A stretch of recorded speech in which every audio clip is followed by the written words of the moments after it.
Welcome students, आप सभी लोगों का गुरुकुल स्टडी टेम्पल चैनल में स्वागत है। और आज प्रस्तुत है आप सभी लोगों के लिए जयशंकर प्रसाद जी का जीवन परिचय, बायोग्राफी जयशंकर प्रसाद। तो आइए सीधा चलते हैं हम सभी लोग अपने टेक्स्ट के ऊपर और पढ़ते हैं इनका जीवन परिचय। जयशंकर प्रसाद हिंदी कवि, नाटककार, उपन्यासकार तथा निबंधकार थे। वे हिंदी के छायावादी युग के चार प्रमुख स्तंभों में से एक हैं। उन्होंने हिंदी काव्य में एक तरह से छायावाद की स्थापना की, जिसके द्वारा खड़ी बोली के काव्य में न केवल कामनीय माधुर्य की रससिद्ध धारा प्रवाहित हुई, बल्कि जीवन के सूक्ष्म एवं व्यापक आयामों के चित्रण की शक्ति भी संचित हुई और कामायनी तक पहुंचकर वह काव्य प्रेरक शक्ति के रूप में भी प्रतिष्ठित हो गया। तो आइए इनके अब हम सभी लोग चलते हैं जीवन परिचय के बारे में। प्रसाद जी का जन्म माघ शुक्ल 10 संवत 1946 विक्रमी तदनुसार 30 जनवरी 1889 ईस्वी दिन गुरुवार को काशी के सराय गोवर्धन में हुआ था। इनके पितामह बाबू शिव रतन साहू दान देने में प्रसिद्ध थे और एक विशेष प्रकार की सुरती तंबाकू बनाने के कारण सुंघनी साहू के नाम से विख्यात थे। इनके पिता बाबू देवी प्रसाद जी कलाकारों का आदर करने के लिए विख्यात थे। इनका काशी में बड़ा सम्मान था और काशी की जनता काशी नरेश के बाद हर हर महादेव से बाबू देवी प्रसाद का ही स्वागत करती थी। किशोरावस्था के पूर्व ही माता और बड़े भाई का देहावसान हो जाने के कारण, यानी कि माता और बड़े भाई का देहांत हो जाने के कारण 17 वर्ष की उम्र में ही प्रसाद जी पर आपदाओं का पहाड़ टूट पड़ा। कच्ची गृहस्थी घर में सहारे के रूप में केवल विधवा भाभी, कुटुंबियों, परिवार से संबद्ध अन्य लोगों का संपत्ति हड़पने का षड्यंत्र, इन सब का सामना उन्होंने वीरता और धीरता गंभीरता के साथ किया। प्रसाद जी की प्रारंभिक शिक्षा काशी में क्वींस कॉलेज में हुई, किंतु बाद में घर पर इनकी शिक्षा का व्यापक प्रबंध किया गया, जहां संस्कृत, हिंदी, उर्दू तथा फारसी का अध्ययन इन्होंने किया। दीनबंधु ब्रह्मचारी जैसे विद्वान इनके संस्कृत के अध्यापक थे। इनके गुरुओं में रसमय सिद्धि की भी चर्चा की जाती है। घर के वातावरण के कारण साहित्य और कला के प्रति उनमें प्रारंभ से ही रुचि थी और कहा जाता है कि 9 वर्ष की उम्र में ही उन्होंने कलाधर के नाम से ब्रज भाषा में एक सवैया लिखकर रसमय सिद्ध को दिखाया था, यानी कि अपने अध्यापक को दिखाया था। उन्होंने वेद, इतिहास, पुराण तथा साहित्य शास्त्र का अत्यंत गंभीर अध्ययन किया था। वे बाग बगीचे तथा भोजन बनाने के शौकीन थे और शतरंज के खिलाड़ी भी थे। वे नियमित व्यायाम करने वाले, सात्विक खान पान एवं गंभीर प्रकृति के थे। वे नागरी प्रचारणी सभा के उपाध्यक्ष भी थे। उन्होंने कविता, कहानी, नाटक, उपन्यास और आलोचनात्मक निबंध आदि विभिन्न विधाओं में रचनाएं की हैं। आइए अब हम सभी लोग इनके काव्य रचना के बारे में देखें। जयशंकर प्रसाद जी का काव्य रचनाएं: कानन कुसुम, महाराणा का महत्व, झरना 1918 में, आंसू लहर कामायनी 1935 में। कामायनी इनकी सबसे प्रसिद्ध रचना है, याद रखिएगा। और प्रेम पथिक। प्रसाद जी की काव्य रचनाएं 2 वर्गों में विभक्त हैं: काव्य पथ अनुसंधान की रचनाएं और रस सिद्धि रचनाएं। आंसू लहर तथा कामायनी दूसरे वर्ग की रचनाएं हैं। उन्होंने काव्य रचना ब्रजभाषा में आरंभ की और धीरे धीरे खड़ी बोली को अपनाते हुए इस भांति अग्रसर हुए कि खड़ी बोली के मूर्धन्य कवियों में उनकी गणना की जाने लगी और वे युग प्रवर्तक कवि के रूप में प्रतिष्ठित हुए। काव्य क्षेत्र में प्रसाद जी की कीर्ति का मूलाधार कामायनी है। खड़ी बोली का यह अद्वितीय महाकाव्य मन और श्रद्धा के आधार पर बनाकर रचित मानवता को विजयनी बनाने का संदेश देता है।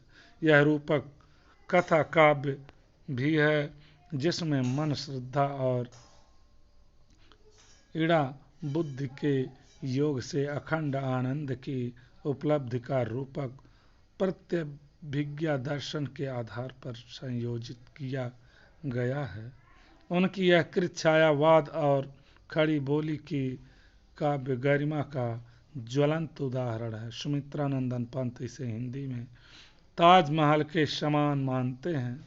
शिल्प विधि, भाषा, सौष्ठव एवं भावाभिव्यक्ति की दृष्टि से इसकी तुलना खड़ी बोली के किसी भी काव्य में नहीं की जा सकती। इनका कहानी संग्रह देखिए।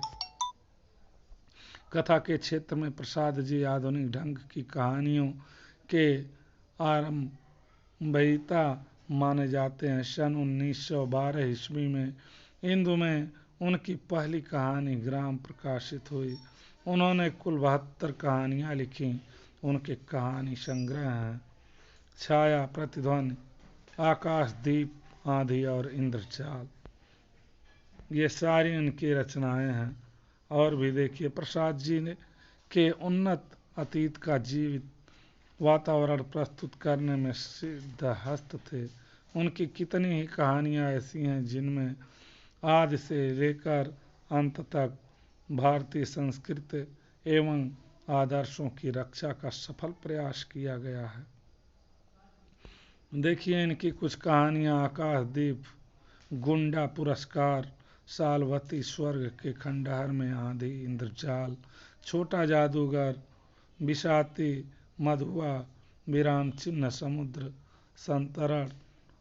अपनी कहानियों में जिन अमर चरित्र की उन्होंने सृष्टि की है उनमें से कुछ हैं चंपा, मधुलिका, लैला, इरावती, शालवती और मधुआ का शराबी, गुंडा का ननकुश सिंह और घीसू जो अपने अमिट प्रभाव छोड़ जाते हैं। इनके कुछ उपन्यास भी हैं। तो इनके 3 उपन्यास इन्होंने लिखे हैं, कंकाल, तितली और इनका जो है एक और भी इरावती। ये सब इनके उपन्यास हैं। और भी आगे देखिए, इन्होंने कुल 8 ऐतिहासिक, 3 पौराणिक और 2 भावात्मक कुल 13 नाटकों की सर्जना की है। कामना और एक घूंट को छोड़कर ये नाटक मूलतः इतिहास पर आधारित हैं।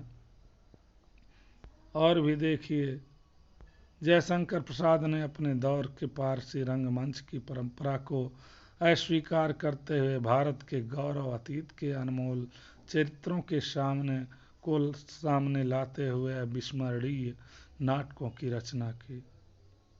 उनके नाटक स्कंदगुप्त, चंद्रगुप्त आदि में स्वर्णिम अतीत को सामने रखकर मानव सोए हुए देश को जगाने की प्रेरणा दी जा रही है। और आगे देखिए,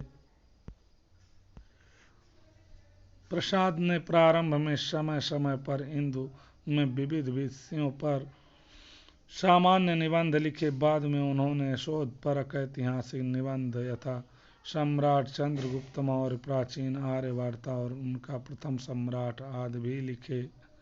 तो ये सारे लेख इनके देख ही रहे हैं। बहुमुखी प्रतिभा देखिए इनका। प्रसाद जी का जीवन कुल 48 वर्ष का रहा। इसी में उनकी रचना प्रक्रिया इसी विभिन्न साहित्यिक विधाओं में प्रतिफलित हुई। कभी कभी आश्चर्य होता है, कविता, उपन्यास, नाटक और निबंध सभी में उनकी गति समान है। तो इनके बारे में आप सभी लोगों ने देखा कितनी सारी खूबियां हैं। भाव पक्ष देखिए इनकी, यहाँ पर लिखा है, बीती विभावरी जागरी, अंबर पनघट में डुबो रही, तारा घट उषा नागरी। ये सब इनकी देखिए कविताएं लिखी गई हैं प्रसाद जी की। ये सब देखिए प्रसाद जी के सजीव रचना, सौंदर्य का वर्णन प्रसाद जी का सब कुछ सामने प्रस्तुत किया गया है। कला पक्ष में देखिए प्रसाद के काव्य का कला पक्ष भी पूर्ण सशक्त एवं संतुलित है। उनकी भाषा शैली, अलंकरण, छंद, योजना सभी कुछ एक महाकवि के स्तरानुकूल हैं। तो ये सब इनका जो है बहुत कुछ इन्होंने लिखा। अलंकरण में देखिए प्रसाद जी की दृष्टि साम्य मूलक अलंकारों पर ही रही। शब्दालंकार अनायास ही आप हैं। रूपक, रूपकाति, सयोक्ति अलंकार, उपमा अलंकार, उत्प्रेक्षा, प्रतीक आदि आपके प्रिय अलंकार हैं। तो देखिए सब कुछ यानी कि जो एक विद्वान के भीतर होना चाहिए वो सारी कलाएं आपके भीतर प्रसाद जी के भीतर हैं। और अंत में चलिए इनके मृत्यु समय के बारे में हम सभी लोग जान लें।